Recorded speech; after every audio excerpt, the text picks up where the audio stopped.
So, what we're going to do today, if you guys could open up your Bibles to the book of Proverbs. So, what's today? The 16th. So, what I wanted to do this month is I just love the book of Proverbs. It's really my favorite book of the Bible because it's so practical and you can open it up and sometimes when you're reading the Bible on a plan, you might read like three, four, five, six chapters, and you're doing your best to try to get something for your day, and you're like, man, that was just a really rough patch. And the cool thing about Proverbs is you can immediately read it and gain something, gain something extremely valuable. So what I wanted to do is we'll make this pretty informal is I am going to, if you guys could, because this is going to be a participation. So get your cameras on, people. I'm also going to boycott until I see at least half of you on camera because you guys know I'm going to do that. But I wanted to focus on a theme for this month. And I know it's kind of like mid-month, but honestly, until you get to chapter 10, you don't get to a lot of the practical little clips or one-isms or whatever you want to call them. So I wanted to talk specifically about this idea of being correctable and being unoffendable. And one of the things that we decided to make one of our core values for our company is growth mindset. Say growth mindset, even though I can't hear you say it. Because if you unmuted it, I'll be crazy. It was this idea of growth mindset. So one of the things that we put in our core values was that we humbly seek out feedback to grow, and we never hold back loving truth. And so one of the things in our culture, I'm gonna petition. I only see like I need like two more people on camera. It's too boring. Otherwise, I can't tell if y'all are even paying attention. I see Mary, I see Mark, I see Melissa, I see Tisa, I see Derek. There you go. There we go. There you go. There's all the good-looking people. All right. Good to see you guys. Say Heather. Hey, Sandra. Um, so basically, I wanted to bring out this idea from the book of Proverbs, which is really where we got this idea of being unoffendable and being easily correctable. It just came from it came from Proverbs, and there's so much juiciness here. And you might wonder, well, Jeremy, what does this have to do with your finances? Well, everything. Everything. Because if you are bad with people, somebody say, I'm going to be bad with money. Right?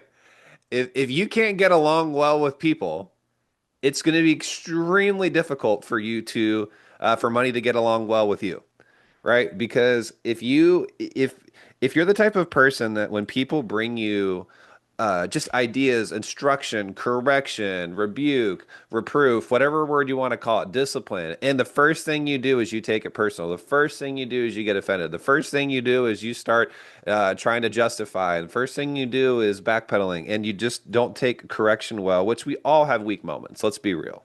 Right? We all have moments where we get offended, we get upset, but honestly, having these verses in the back of your mind will help prevent that. Does that make sense, everybody?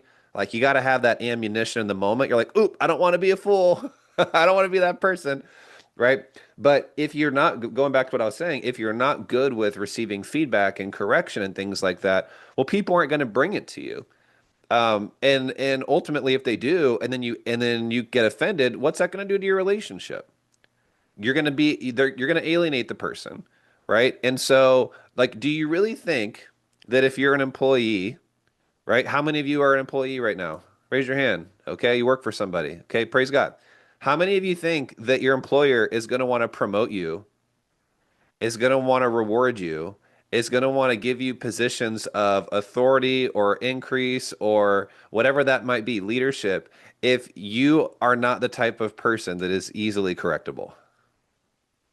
Right? If you're the type of person that gets offended, you're the type of person that takes things personally, that gets their feelings hurt easily, right? Probably not, right? I can tell you in our culture that definitely is how it works, right? Like if you're the type of person, if we bring stuff to you and it's like, oh my gosh, no, definitely you're not, you're never going to be in a place of leadership. How many of you, though, if you are, how many of you buy things from other people, right? Other business owners, right? Okay, let me give a perfect example. I we went out to eat a few weeks ago at this one place. I did the story in my Instagram, but I think the person who was the business owner saw it and wasn't very happy. But whatever, I left it vague. But bottom line is we showed up to this place to order out for a date night, and we show up and they were closed. And it was like they're like, "Sorry, we're closing." And I'm like, "You still were supposed to be here for another 30 minutes." They're like, "Sorry, we're all out of food, we're closed." And we're like, "Okay, fine, whatever." And we just let it go. About a month later, we decide we're going to go back again. Okay, we're going to give it another try. We get there, we pull in, and guess what? Ain't nobody there. It's like 4 o'clock or something. They close at 6 or something. I can't remember what it was. But basically, there's tons of time left in the day. Literally, like we already made the order and I already paid for it. And literally, we pull in because it's like a mobile kind of pop-up sort of thing. And there's literally no one there. Like the whole Airstream is not there. So we're certain it's like, hey, your food's ready. We get a text. You go on their website. There's no one you can call. There's no one you can email. We eventually find them on Instagram, try to call them there. It's not working. Bottom line, after about 45 minutes, we eventually find that there was a story that was posted on Instagram saying we changed it to this other location. But still, like even in their bio, it said that they were at this old place that we went to, and on their website there. So, anyways, we get there, and I walk in, and I was just like, "Hey, man, like it's been 45 minutes, and he's like, oh, sorry, whatever. My wife handles that. And so I sent him on Instagram and I said something like, hey, like, I want you guys to be successful and I want you to do well. But to be honest with you, like, this isn't a great customer service experience, I was like, and the fact that after 2 times in a row of that happening, like you didn't do anything to even offer, like, I don't know, here's a donut or something, or I've like a discount. I was like, it's not a good look. And all it would have taken is the person going, you know what, I am so sorry. That was a really bad experience. We could have done more, but what do you think they did? Ghosted. And my sister tried to get a hold of him and she lost her mind on my sister, the owner. And we haven't gone back. And you know what's sad about that is the food was the best food I've ever had in the entire city of Franklin. It's remarkable. I mean, this burger, if I showed you guys a picture of this thing, it was the juiciest. I mean, it would make any like meatitarian or whatever we call carnivore have like the meat sweats. It was the most incredible piece of meat. The fries were dunked in tallow, is organic. It was super crunchy, work super crunchy, health nuts. And you know what? But it would left such a bad taste in my mouth. No pun intended. Uh, because it was a good taste in my mouth. But it was because the person was not correctable. They didn't receive instruction. They didn't take feedback well. Does that make sense, you guys? Like, so they lost business. My sister's never going to go eat there because she lost her mind on my sister over Instagram. And she was just like, hey, my brother had this experience. He's trying to get a hold of you, and like, ah. So I'm just saying all that to say, you guys, whether you're a business owner, right, whether you're an employee, if you can't take feedback well, if you don't not only to take it well when it comes to you, but you actually look for it, you long for it, you ask for it, you crave it, right? You are not going to do well financially. Are you guys with me? Is this tracking with you? Okay.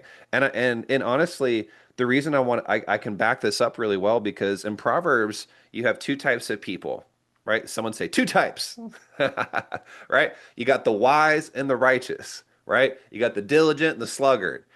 Or sorry, the wise and the fool. Sorry, you got the righteous and the unrighteous, right? The just and the unjust. You've got, and you can, I can go back and forth. And basically, there's just two types of individuals. And Proverbs is like, you want to be this type of person, not this type of person. And so, he's going to group in the same category as the wise person, the wealthy person, all those things. The person who is also, you receive reproof, you receive discipline, you receive correction. Like it's something not wasted on you, right? And so if you overall holistically want to have a prosperous and successful life according to Proverbs, you need to be in this category, right? And so like as you read the book of Proverbs, like what's really fun, I would encourage you guys read one proverb a day. I'm actually doing that with a friend of mine who was not a believer, and he's like slowly having he had a dream about the Bible, and now he's sending me messages every day. It's really fun. But I was like, hey man, even if you're an atheist, like I promise you, if you read this and you apply this every day, like just your life will improve so much. And I think it's a great discipleship tool. So whether or not you even believe in Jesus and you're listening to this, it honestly doesn't matter. You will get value out of this, I promise you. And maybe over time you'll be like, man, there's so much wisdom here. Maybe God thought of it, which he did. Okay, so what I want to do. is I want you to open up your Bibles and we're just going to look at some of these verses, right? What would be really cool is could I get hands raised?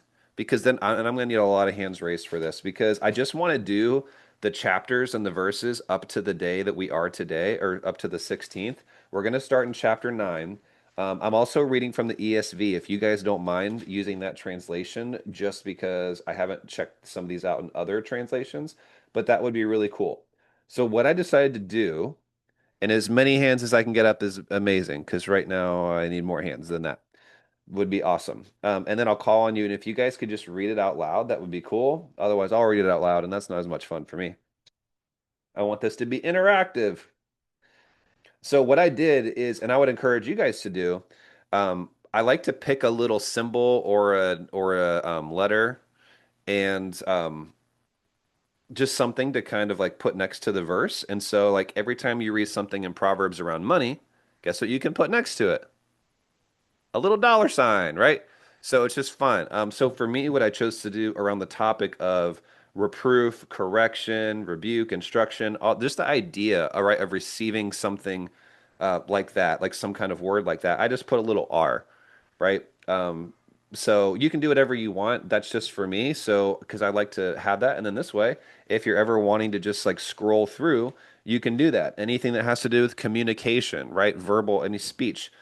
You could put a little C or whatever you guys want to do. Wisdom, put a W. Righteousness, do whatever you want.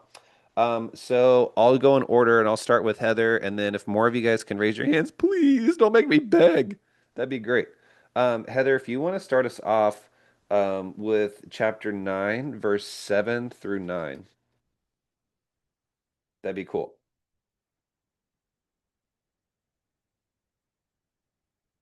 And then we'll just kind of talk about it as we go. It's gonna be fun. You're muted, Heather, but I can see you're so serious about it. It's amazing. 7 through 9, right? Yes, ma'am. Whoever corrects a mocker invites insults. Whoever rebukes a wicked man incurs abuse. Do not rebuke a mocker or he will hate you. Rebuke a wise man and he will love you. Instruct a wise man and he will be wiser still. Teach a righteous man and he will add to his learning. Ooh, there's so much goodness in there. What do you guys notice? You can pop it in the chat or you can unmute. I noticed that he's saying don't waste your time trying to correct fools. In fact, that's how you can identify the fools in your life. The people that don't take feedback well, and then Yeah. So basically, yeah. So yeah, don't reprove a scoffer, he will hate you. So, yeah. how many of you guys have ever gone on Facebook and like seen like when people are arguing about stuff and Oh someone tries gosh. to and someone tries to go, well, here's what I think about the COVID vaccine, and it's like, yeah, how do you think? Oh my gosh, you totally changed my mind, right? That's exactly how it works. Yeah, no, that never Yeah, happens. yeah, it never happens. Yeah, yeah. So probably not. Um, so he will hate your prove a mind right wise man, and he will love you. And these are also so helpful because if you know that someone is a wise person, then you're like, man, like, why am I so, I don't need to be afraid about bringing this. They're going to love me for it, which I do, right? I literally had this happen. And then Mary, we'll have you do the next one. I literally had a friend call me yesterday. He's a leader. It is a really amazing organization. And about a few months ago, he was just having a major crisis. Like his health was getting rocked, and his marriage was not doing great, and his work was just going horribly. He was just so burned out and exhausted, bitter, angry, everything, not doing well with God. But an amazing man, amazing man. And he was like, this job, basically has done this to me. And I was like, time out. I was like, your employer didn't make you stop going to the gym. Your employer didn't force you to eat that crappy food that caused you to gain 60 pounds of fat. Your employer didn't cause you to stop going on vacations, right? And just work yourself to death. Your employer didn't cause you to not spend quality time with your wife and you to dump all of your junk onto her constantly and just always gripe and complain about your life to the point where she got so sick of hearing it that she wouldn't want to talk anymore. Whatever. Like your employer, and we just kind of I was like, bro, I said, I love you. And that's why I'm sharing this. I was like, but you kind of sound like a victim. I didn't say that. I said you're being a victim, right? I was like, stop blaming everyone else and everything else for your problems. I was like, it's time to take ownership of your life. And man, I mean, in the moment, I'm sure that was hard to hear, right? But he was like, man, I think I needed to hear that. And he just told me yesterday, he said, man, I just have to say again, he said, honestly, I needed that so bad.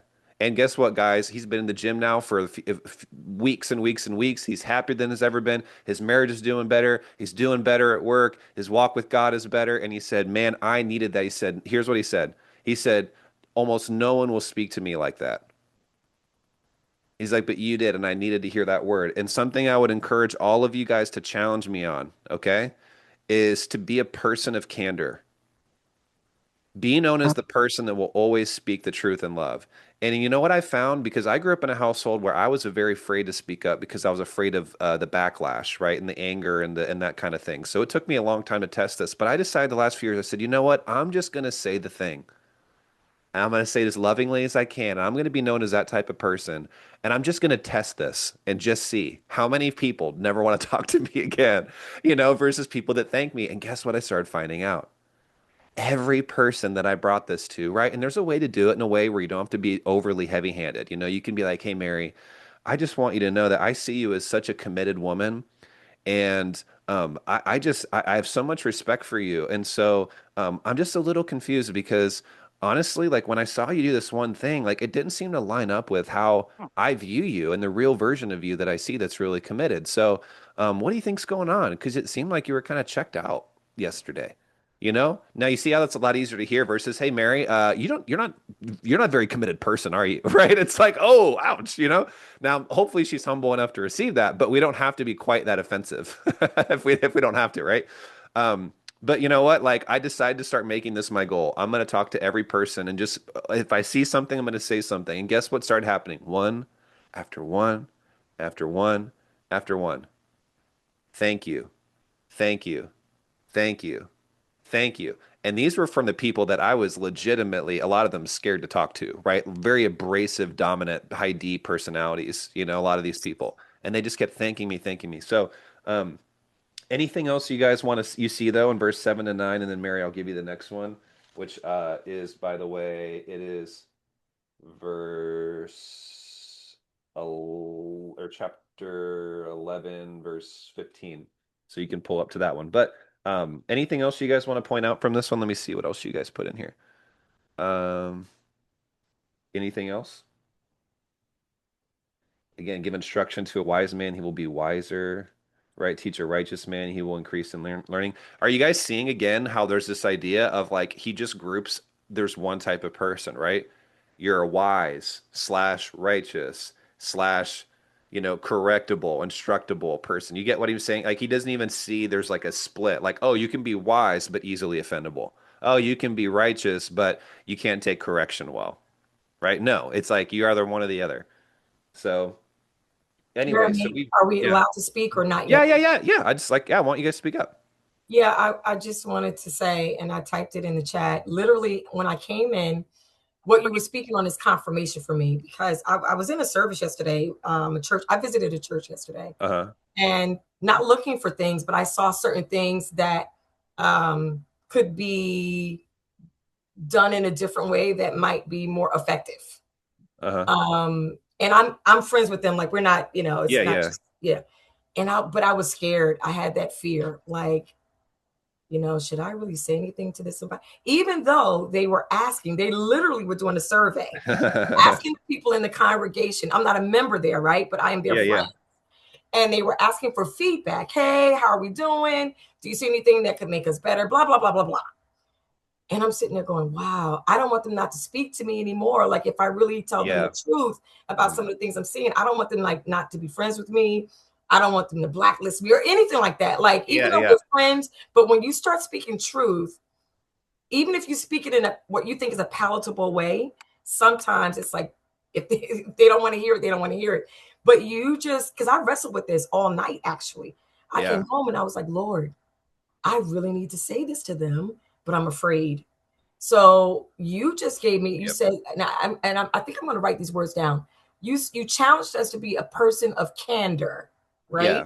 Which says to me, speak about the elephant in the room, especially when you know it is really going to have in the Yeah. long term a negative impact if there's not a course correction. So I A just want to hundred thank percent. you for Yeah. giving me what I needed to hear from the Lord. He used you to tell me Well, it's okay. amen.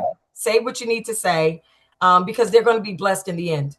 100%. And if they don't receive it, all that tells you is this is a person, and you don't have to, you don't have to say this to him. It's like, well, clearly, clearly you're a scoffer, clearly you're a wicked man, clearly you're a whatever. But I'm just saying, like, if someone's asking for feedback, even if they're not asking it, but still, if they, especially if they do, and they get like, oh my gosh, Pamela, I can't believe, oh my, oh my, you don't even know, and they just like lose their mind.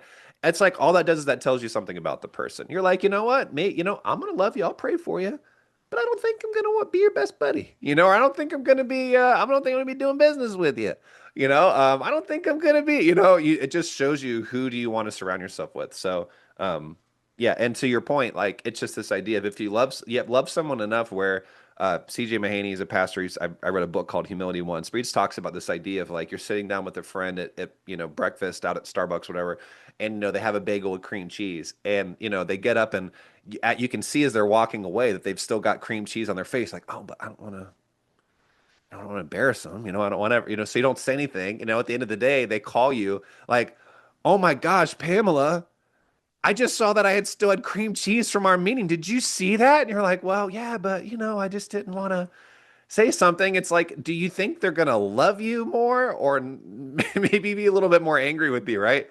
They're gonna be like, what the heck? I thought you were my friend. So again, if you're pointing out cream cheese, like I had a boss one time. I was resisting my wife for a very long time about I was so cheap. I bought this deodorant, it wasn't working well.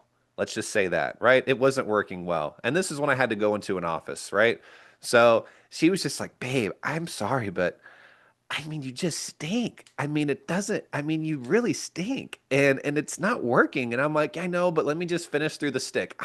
This is stupid, like cheap 99 economic like logic where I don't want to waste any money. But in the end, it was probably going to cost me more because I go to work one day and I knew it. And I knew I was stinky. I knew it wasn't working. It was like exacerbating the problem. It's like it took smell and it like just 10x the smell.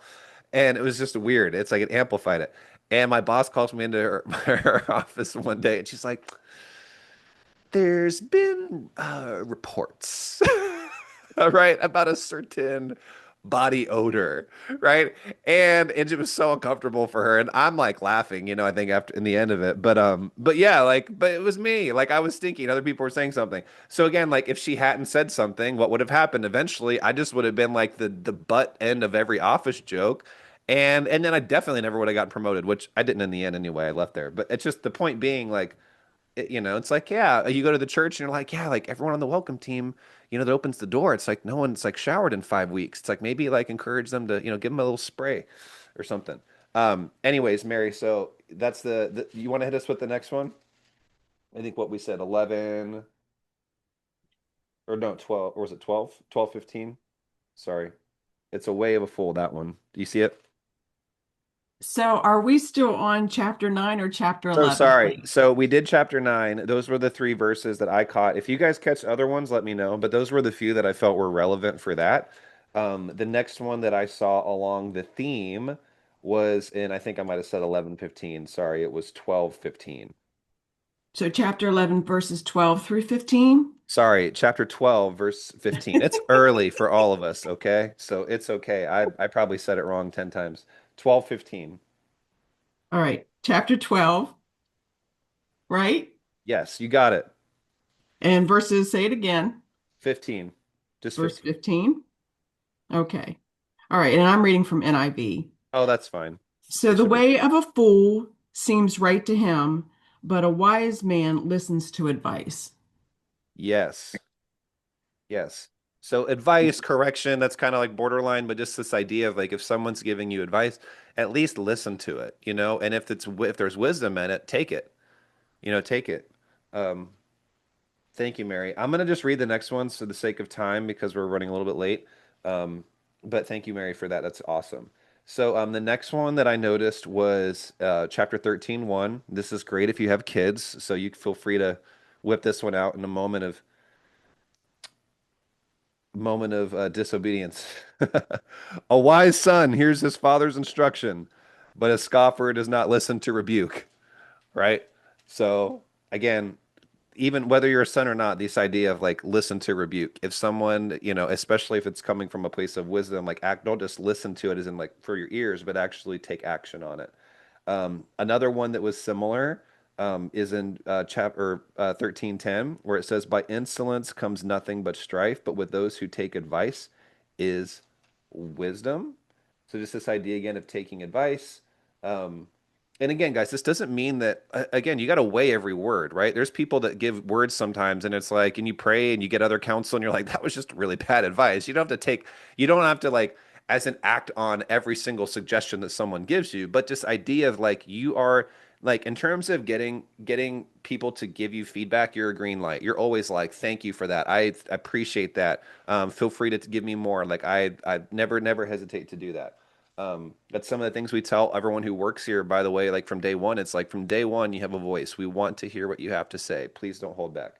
Another one, and this one is, y'all, this one's a zinger. And then we'll go a few minutes over. If you have to go, that's fine. It's 13:18. Chapter 13, verse 18. If you flip to that, it says poverty. Oh man, y'all. And this is how it's like, this is how you know. It's like, what does this have to do with money? Everything. Poverty and disgrace comes to him who ignores instruction, but whoever heeds reproof is honored. How many of you want honor? How many of you don't want to be broke, right? And don't want to be disgraced, right? It says you heed reproof, right? You take it. You don't ignore instruction, right? Oh my gosh, that's such a zinger, right? Even in verse 24, it says, "Whoever spares the rod hates his son, but he who loves him is diligent to discipline him." Right? So that's more of in a parenting context, but I think you can apply a lot of that in other areas. Chapter 14, verse 3 says, "By the mouth of a fool comes a rod for his back, but the lips of the wise will preserve him." Um, so that's a little bit on the border, but you get the idea there as well. A couple other ones that I saw, it was in chapter 15. If you go forward to chapter 15, and if you guys see more next week, bring them because this is going to be the theme for the month. 15:5 says, "A fool despises his father's instruction, but whoever heeds reproof is prudent." How many of you want to be prudent? How many of you want to be wise? Okay. I know I do. A few more here. Verse 10, so 15:10. There is severe discipline for him who forsakes the way. Whoever hates reproof will die. I don't know about you, but you're like death, poverty, foolishness, all this like I don't want any of this stuff, right? Whoever heeds reproof will die. Verse 12, a scoffer does not like to be reproved. He will not go to the wise. Ooh. So this is another idea of like if you're really wise, if you're wise, you will go to the wise for reproof. You don't just wait for it to come to you. Like you will go to them. You'll seek it out. How did I do? How did it go? Just like for instance, this talk. I've got people on my leadership team here. I'm gonna say, hey, even right now, I'm like, hey guys, let me know afterward how'd it go. Be honest. What could I have done better? Uh, and this one's again, it's not necessarily about reproof, but just this idea of like seeking advisors. And verse 22, this is a really, really, really good one. Without counsel, plans fail, but with many advisors, they succeed. Right? And there's this idea, right? Like if you're not a correctable person, you're not going to have advisors and mentors in your life because you don't want you don't want nobody to call you out. You don't want anybody to correct you. So you're not going to have advisors. So it's important to have many advisors, many people that will give you feedback. Two more, and then we'll be done. Verse 31, it says, "The ear that listens to life-giving reproof will dwell among the wise." That's another goodie, right? The ear that listens to life-giving reproof will dwell among the wise. And then verse 32, he says, "Whoever ignores instruction despises himself." Ugh. But he who listens to reproof gains intelligence. I want intelligence. How many of you are like, I want to be smart? Right. So that's it for now. So if I haven't already proven to you that this is an important value to have as a person, hopefully you've been convinced by now. And I believe that we could all give anecdotal stories, right, of how true this is and how relevant this is for life and relationships. But just here's my challenge for you this week, okay? Is if there's a little bit, and just pray and just say, Lord, like even just right now, Father, just make us humble, make me correctable, make me hungry for feedback, help me desire feedback. Lord, heal those wounds in my heart that cause me to clam up or to get aggressive or freeze or whatever that is when people bring instruction to me. Help me to be a person who is so easy to be approached. Like it's so easy to be approached by someone else. So make us that people, Lord, because again, guys, nobody wants to be a Christian if we're like, this is like such a disgusting trait to have is to be like easily offendable. No one wants to be a believer if you if people that don't have Jesus come up to you and they try to give you feedback and you snap at them and you're mean and you're harsh and you're proud and you're arrogant, you're unapproachable. Like nobody wants. It's like, do you think you're gonna be like, let me tell you about my Lord? It's like, no. They don't want to hear none of that. They're like, if Jesus is like you, I don't want nothing to do with him, right? But Jesus was humble, right? We want to be humble. Um, but I would just here's my challenge for the week: just pray and ask for opportunities, and when you feel like there's a even just a little voice in inside saying, ask for feedback from this person, right? Ask for some instruction.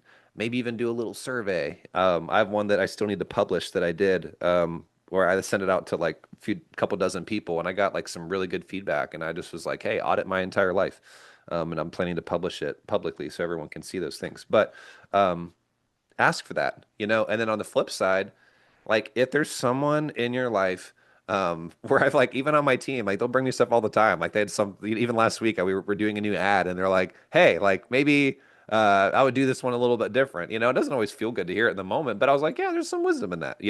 Let me take it. So on the flip side, pray, and if there's someone in your life that you feel like needs to receive some loving, kind, again, you all don't have to be abrasive about this. But if it's just like again, like Pamela, man, you are such a amazing, like such amazing woman of God, and I just hold you in such the greatest of respect, and so but I gotta be. Can I be honest with you? Can I give some loving feedback? Are you open to that?